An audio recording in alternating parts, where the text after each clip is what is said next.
Hi all, ಎಲ್ಲರೂ ಹೇಗಿದ್ದೀರಾ? ನಾನು ತುಂಬ ಚೆನ್ನಾಗಿದ್ದೀನಿ, ನೀವು ಚೆನ್ನಾಗಿದ್ದೀರಾ ಅಂತ ಭಾವಿಸ್ತಾ ಬನ್ನಿ ಇವತ್ತು ವಿಡಿಯೋ ಶುರು ಮಾಡೋಣ. ಇವತ್ತು ವಿಡಿಯೋ ಶುರು ಆಗಿದೆ ಒಂದು ಬ್ಯೂಟಿಫುಲ್ ರಂಗೋಲಿಯಿಂದ. ಇದಾಗಿತ್ತು ನಮ್ಮನೆ ವರಮಹಾಲಕ್ಷ್ಮಿ ಹಬ್ಬದ ರಂಗೋಲಿ. ಆ್ಯಂಡ್ ಅದಾದಮೇಲೆ ಮನೆಯೆಲ್ಲ ಕ್ಲೀನ್ ಮಾಡಿ ರೆಡಿ ಇಟ್ಟಿದ್ದೀನಿ. ಇವಾಗ ಪೂಜೆ ಮಾಡಬೇಕು. ಪ್ರತೀಕ್ಷೆಗೆ ಆಯಿಲ್ ಮಸಾಜ್ ಮಾಡಿ ಅವರ ಅಪ್ಪನ ಜೊತೆ ಬಿಟ್ಟಿದ್ದೆ ಆಟ ಆಡಿಸಿ ಅಂತ. ಅವಳನ್ನ ನೀವು ನೋಡ್ಬೋದು ಹೆಂಗೆ ಆಟ ಆಡ್ತಾ ಇದ್ದಾಳೆ ಅಂತ ಅಂದರೆ, ರೋಡೆಲ್ಲ ಅಡ್ಡಾಡ್ತಾ ಇದ್ದಾಳೆ. ಆ ಎಲೆ ಬಿದ್ದಿರೋದನ್ನ ಎತ್ತಾಕೋದಕ್ಕೆ ಇಷ್ಟು ಫೈಟ್ ಮಾಡ್ತಿದ್ದಾಳೆ. ಅವ್ರ ಅಪ್ಪನ ಪಜಿತಿ ಅಂತೂ ನೋಡೋಕ್ಕಾಗ್ತಿರ್ಲಿಲ್ಲ. ಇಬ್ಬರು ಕಾಂಬಿನೇಷನ್ ಜಗಳ ಮಾಡೋದಂತೂ ತುಂಬ ಚೆನ್ನಾಗಿರುತ್ತೆ ನೋಡೋದಕ್ಕೆ. ಆ್ಯಂಡ್ ಇದು ಬೆಳಗ್ಗೆ ಒಂದು ಪುಟ್ಟ ಕ್ಲಿಪ್ಪಿಂಗ್ಸ್ ತೊಗೊಂಡಿದ್ದೆ, ಇವಳು ಹೇಗೆ ತೀಟೆ ಮಾಡ್ತಾಳೆ ಅಂತ ನೋಡಿ. ಅವ್ರ ಅಪ್ಪನಿಗೆ ತೆಂಗಿನಕಾಯಿ ಸುಲಿಯೋಕ್ಕೆ ಅಂತ ಕೊಟ್ಟಿದ್ದೆ. ಇವಾಗಲೂ ಇದು ನೋಡಿದ್ರೆ ನಗು ಬರ್ತೈತೆ ನನಗೆ. ನಾನೇ ಸುಲ್ದು ಹಾಕ್ಬಿಡ್ತೀನಿ ಅಂತ ಮಚ್ ಮುನಿಯಮ್ ಒಂಥರ ಹಿಡ್ಕೊಂಡು ರೆಡಿಯಾಗಿ ನಿಂತ್ಕೊಂಡ್ಬಿಟ್ಲು, ನಾನೇ ಸುಲ್ದು ಕೊಟ್ಬಿಡ್ತೀನಿ ಅಂತ. ಆ್ಯಂಡ್ ಅದಾದಮೇಲೆ ಅವ್ರ ಅಪ್ಪ ಬೇಡ ಬೇಡ ಅಂತ ಎಷ್ಟೇ ಹಠ ಮಾಡಿ ಕರ್ಕೊಂಬಂದರು ಇವಳು ಒಂದೊಂದೇ ಎಲೆ ತೊಗೊಂಡೋಗೋದು, ರೋಡಿಂದ ಆಚೆಗೆ ಹಾಕೋದು. ಇದೇ ಇವಳು ಮನೆ ಮುಂದೆ ಒಂದು ಎಲೆ ಕೂಡ ಬೀಳಂಗಿಲ್ಲ. ಇದು ಇವಳು ಆ್ಯಕ್ಟಿವಿಟೀಸು. ಗಲೀಜಾಗ್ಬಿಟ್ಟಿದೆ ಶೀ ಅಂತ ಈ ಥರ ಮಾಡ್ತಾಯಿರ್ತಾಳೆ. ಆ್ಯಂಡ್ ಅದಾದಮೇಲೆ ಬ್ರೇಕ್ಫಾಸ್ಟಿಗೆ ಅಂತ ಖಾರ ಪೊಂಗಲ್ ಮಾಡಿದ್ದೆ. ಇದನ್ನೇನಾದರೂ ನೀವು ನೋಡಿಲ್ಲ ಅಂದರೆ ರೆಸಿಪಿನ ನನ್ನ ಚಾನಲಲ್ಲಿದೆ, ಪ್ಲೀಸ್ ಹೋಗಿ ನೋಡಿ. ತಿಂಡಿ ಅಂತೂ ರೆಡಿ ಆಯಿತು. ಫುಲ್ ಮನೆಯೆಲ್ಲ ನೀಟ್ ಮಾಡ್ತಾಯಿದ್ದೀನಿ. ನೀವು ಕೂಡ ಹೀಗೇನಾ ಪೂಜೆ ಮಾಡೋಕ್ಕೆ ಮುಂಚೆ ಫುಲ್ ಮನೆಯೆಲ್ಲ ನೀಟಾಗಿರಬೇಕು ಅಂತ ಅನ್ಕೋತೀರಾ? ನನಗಂತೂ ಪೂಜೆ ಮಾಡೋಕ್ಕೆ ಮುಂಚೆ ಮನೆ ಫುಲ್ ನೀಟಾಗಿರಬೇಕು.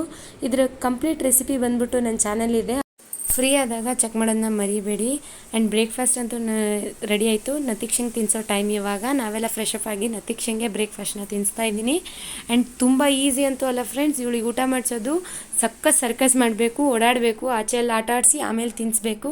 ಆ್ಯಂಡ್ ಪೂಜೆ ಮಾಡ್ತಾ ಇದ್ದಾರೆ. ಇದಾಗಿತ್ತು ನಮ್ಮನೆ ಪೂಜೆ ಕ್ಲಿಪ್ಪಿಂಗ್ಸ್. ನಿಮಗೆ ಅರ್ಥ ಆಗಿದೆ ಅನಿಸುತ್ತೆ ನಾವು ಯಾಕೆ ಈ ವಾರ ಪೂಜೆ ಮಾಡಿಲ್ಲ ಅಂತ. ಸೊ ಬನ್ನಿ ಇವಾಗ ನೆಕ್ಸ್ಟು ನಮ್ಮ ನತೀಕ್ಷನ ರೆಡಿ ಮಾಡ್ತಾಯಿದ್ದೀನಿ ಅಮ್ಮನ ಮನೆಗೆ ಹೋಗೋಕ್ಕೆ. ನತೀಕ್ಷ ಕ್ಯಾಮ್ರಾ ನೋಡಿ ಹಾಯ್ ಅಂತ ಇದ್ದಾಳೆ. ಆ್ಯಂಡ್ ಇಲ್ಲಿ ನಮ್ಮ ಅಮ್ಮನ ಮನೆಗೆ ಬಂದ ತಕ್ಷಣ ನತೀಕ್ಷನ್ ಫೇವ್ರೇಟ್ ಪ್ಲೇಸ್ ಅಂತಲೇ ಹೇಳ್ಬೋದು. ಈ ಜೋಲಿ ಒಳಗೆ ಹೋಗಿ ಮಲ್ಕೊಳ್ಳೋದು ಇದವಳ ಫೇವ್ರೇಟ್ ಸೆಗ್ಮೆಂಟು, ಜೋಲಿಲಿ ಮಲ್ಗೋದು. ನಮ್ಮ ಅಮ್ಮನ ಮನೆಗೆ ಬಂದ ತಕ್ಷಣ ಇದನ್ನು ನೋಡ್ತಾಳೆ. ಇದೇನಾದರೂ ಕಟ್ಟಿಲ್ಲ ಅಂದರೆ ಫಸ್ಟ್ ಕಟ್ಟಿಸ್ಕೊಂಡು ಅಕ್ಕ ತಂಗಿರಿ ಇಬ್ಬರು ಸೇರಿ ನೋಡಿ, ನೀವು ನೋಡ್ತಾ ಇದ್ದೀರಲ್ಲ, ಈ ಥರನೇ ಎಂಜಾಯ್ ಮಾಡ್ತಾರೆ. ಸಖತ್ ಎಂಜಾಯ್ ಮಾಡ್ತಾರೆ ಅಜ್ಜಿ ಮನೆ ಅಂತೂ. ಇವರು ಅಮ್ಮನ ಮನೇಲಿ ಒಂದು ಕ್ವಾಲಿಟಿ ಗುಡ್ ಟೈಮ್ನ ಸ್ಪೆಂಡ್ ಮಾಡಿ. ಆ್ಯಂಡ್ ಅಮ್ಮನ ಇವತ್ತು ಸ್ವೀಟ್ ಪೊಂಗಲ್ ಖಾರ ಪೊಂಗಲ್ ಮಾಡಿದರು. ತಿನ್ನಿ ಅಂತ ಹಠ ಮಾಡಿ ಕೊಟ್ಟರು. ನಾವು ಎಷ್ಟೇ ಹೇಳಿದ್ರು ಕೇಳಲಿಲ್ಲ. ನಾವು ಊಟ ಮಾಡಿದ್ದೀವಿ ಅಮ್ಮ ಅಂದ್ರೂ ತಿನ್ನಲೇಬೇಕು ಅಂತ. ಅಮ್ಮಂದ್ರು ಅಂದರೆ ಹಾಗೆ ಅಲ್ವಾ, ಎಷ್ಟೇ ಮಕ್ಕಳು ಊಟ ಮಾಡಿದ್ರು ಅವ್ರ ಕಣ್ಣು ಮುಂದೆ ಒಂದು ತುತ್ತಾದರೂ ತಿನ್ನಲೇಬೇಕು. ಆ್ಯಂಡ್ ಅದರಲ್ಲಿ ನಮ್ಮಮ್ಮ ಅಂತೂ ಅದರಲ್ಲಿ ಫಸ್ಟ್ A1 ಅಂತಲೇ ಹೇಳ್ಬೋದು. ನೆಕ್ಸ್ಟ್ ಇದು ನಮ್ಮಮ್ಮನ ಮನೆಯಲ್ಲಿ ಪೂಜೆ ಮಾಡಿರೋದು. ನಮ್ಮಮ್ಮ ಅಂತೂ ಸೂಪರಾಗಿ ಪೂಜೆ ಮಾಡಿದ್ದಾರೆ ನೋಡಿ. ಇವತ್ತು ಬೆಳಗ್ಗೆನೇ ಮಾಡಿದ್ದಾರೆ. ಆ್ಯಂಡ್ ನಾವು ಮನೆಗೆ ಹೊರಡೋ ಟೈಮ್ ಬಂತು. ನಾವು ಹೊರಡೋ ಟೈಮಲ್ಲಿ ಅಮ್ಮ ಕುಂಕುಮ ತೊಗೊಳ್ಳಿ, ಹಬ್ಬದ ದಿನ ಬಂದಿದ್ದೀರಾ ಅಂತ ಕುಂಕುಮ ಕೊಡ್ತಾಯಿದ್ರು. ಆ್ಯಂಡ್ ನನಗೆ ಕೊಟ್ಟಾದಮೇಲೆ ನಮ್ಮ ನತೀಕ್ಷ ನೋಡಿ ಇಲ್ಲಿ ಹೇಗೆ ಇಟ್ಸ್ಕೊತಾ ಇದ್ದಾಳೆ. ಅವಳು ಕೂಡ ಇಟ್ಕೋಬೇಕು ಅಂತ ಆಸೆ ಪಟ್ಲು. ಸೊ ಹಾಗಾಗಿ ಅಮ್ಮ ಇಬ್ರಿಗೂ ಇಡ್ತಾ ಇದ್ದಾರೆ. ಹಾಗಾಗಿ ಒಂದು ಚಿಕ್ಕ ಕ್ಲಿಪ್ನ ಆ್ಯಡ್ ಮಾಡಿದ್ದೀನಿ. ಹೇಗಿತ್ತು ಅಂತ ಪ್ಲೀಸ್ ಕಮೆಂಟ್ ಮಾಡಿ ಹೇಳಿ. ಡಿಂಪನ ಅಂತೂ 2 ಡೇಸಿಂದ ಫುಲ್ ಎಂಜಾಯ್ ಮಾಡ್ತಾಯಿದ್ರು ಅಜ್ಜಿ ಮನೆಯಲ್ಲಿ. ಹಾಲಿಡೇಸ್ ಇದ್ದಿದ್ದರಿಂದ 2 ದಿನದಿಂದ ಮಸ್ತ್ ಮಜಾ ಮಾಡಿದರು. ಆ್ಯಂಡ್ ಅದಾದಮೇಲೆ ಡಿಂಪನನ್ನು ಕರ್ಕೊಂಡು ನಾವು ನಮ್ಮ ಮನೆಗೆ ಹೊರಟ್ವಿ. ಸಂಜೆ ಮನೆಗೆ ಬಂದು ಡಿಂಪನನ್ನು ರೆಡಿ ಮಾಡಿದ್ವಿ. ಹಬ್ಬ ಮಾಡದೇ ಇದ್ರೆ ಇನ್ನು ಮುದ್ದು 2 ಹೆಣ್ಮಕ್ಳನ್ನ ರೆಡಿ ಮಾಡೋದೇ ಚೆಂದ ಅಲ್ವಾ.